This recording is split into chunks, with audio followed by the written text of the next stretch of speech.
Auzu billahi minash shaitanir rajim. Bismillahir rahmanir rahim. Hey, it's me, your boy Muhammad Yeazul. Today is the 8th lecture of the HTML course and CSS, of course.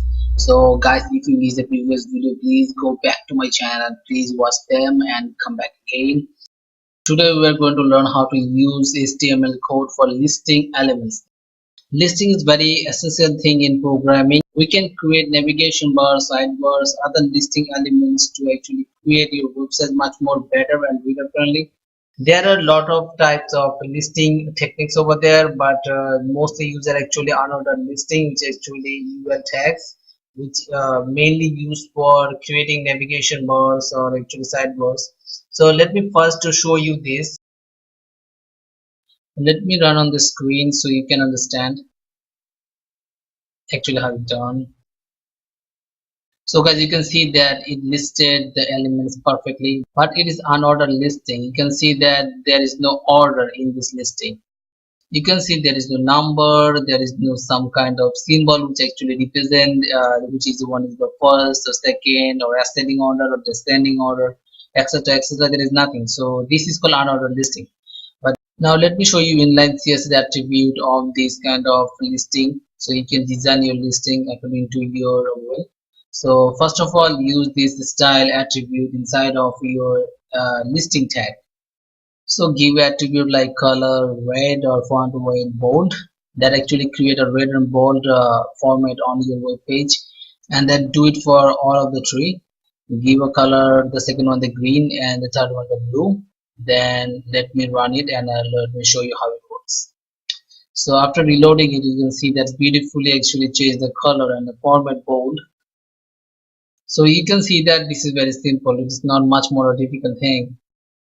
So let me add some of the link inside of it using this anchor tag and hyperlink attributes. So actually this reference will be google.com.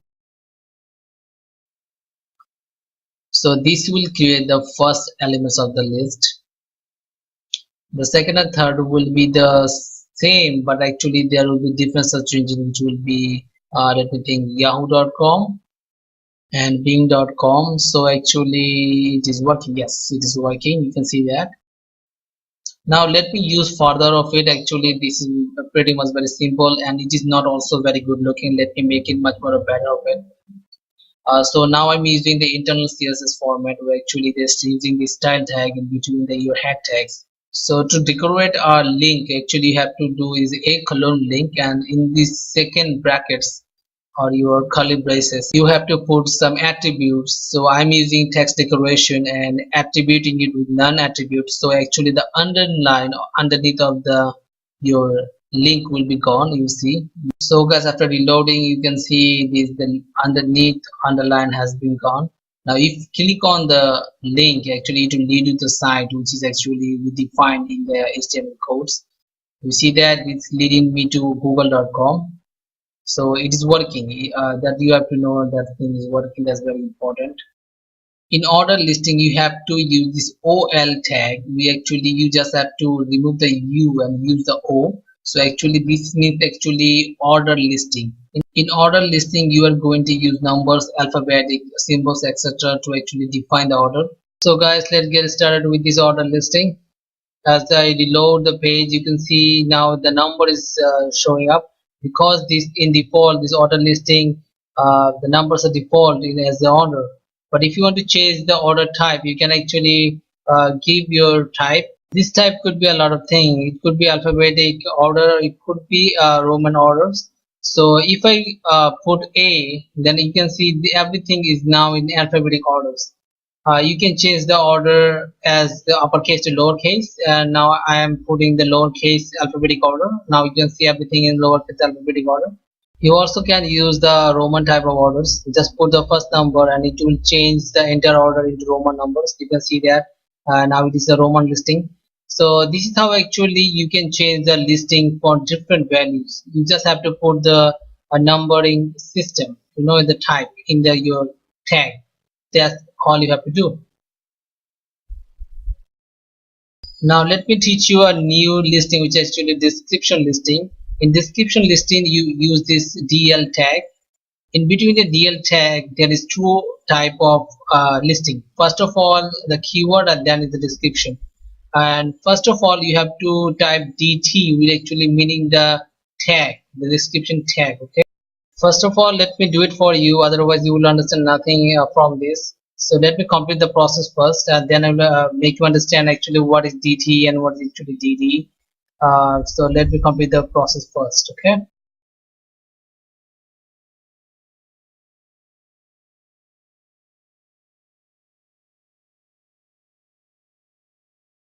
now guys we are using the DD tag, we actually mean the description detail. And now whatever I type in between this DD tag, this would be as a description of the tag you see on the web browser. Now let me complete the process first. So then I will show you actually how this entire listing is different from the order and the unordered listing. So guys you can see this kind of listing is different from the unordered and the ordered listing. In this case there are two type of listing. One is the tag listing, which is the first from the DT. Another is the description of the each tags. So guys this is how actually different from the other two. So guys this kind of listing is very important and it has a versatile application, so you should learn it and use your own code. So guys let me show you some CSS property of these listing elements. First of all type the tag name, which actually unordered listing UL, and then in the curly braces you have to give the attributes of your design. If you want to change the symbol look of the listing property, then you can use list style type. If I type circle, then actually it will change the symbol look of the listing property. Let me show you. If I reload the page, now you will see the symbol of this listing will be changed. You see that it is now a circle, but don't get confused, the previous was also circle but it was a different circle. Now if I change to square, then actually the symbol will be square. Let me show you, and now you can see that that is a square, right? So this is the way actually you can change your property and make your design look according to your will. There's a tons of it, you can actually search a lot of it, like katakana, iroha. Let me show you how it looks. It actually not that bad, you can use it for your purpose. But if you don't want any kind of symbol in your listing, then you can use directly this non attribute to actually remove all kind of symbol. So if I reload the page, you can see that the symbol has been gone and only the keyword left. So this is very important when you exactly design the navigation or sidebars. It's very important. Keep that in mind. Now guys, let me show you how to actually you can create sidebars with this tagging system. Okay, first of all, you in this case you have to type ULLI, which actually you are designing the subcategory as well as in this case. And you have to type border, give it a 2 pixel of solid weight. Let me run this on the Firefox so you can see actually how actually making the differences. So you can see the border has been generated, but it is a little bit thicker. Let me reduce it to 1 pixel. And now let me load it again. So this got thin. So you can see this is actually a little bit wider than actually we need. But let me first change the style look to dash. It will change the quality of the borderline.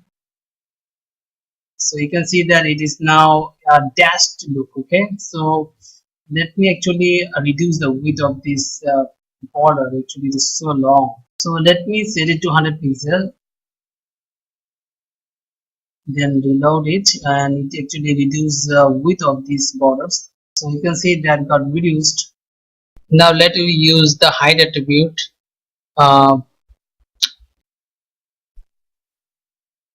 and set it to a 20 pixel. This will increase the height of the box, you will see. So it is increasing a little bit, but if you want to increase it more, so you can set your desired pixels. Now actually it is really big. Okay, now it's good. You can also use text align, which actually put your text in the middle of the box. Let's reload the page and see what happened. You see that the text is in the middle right now. Okay, so guys, you can see it is pretty easy to code, right? So you can use for your own coding. I can promise you that you will be using this pretty frequently. So let us use the list style type again and set it to non-attribute, and it will remove the dots. You can see that the dot has been removed. So guys, we are done for today. I hope you enjoyed this session. If you have any question or query, you can ask me through this here channel. Please subscribe my channel and please give a thumbs up to this video. I will see you soon in the next video. Assalamualaikum warahmatullahi wabarakatuh.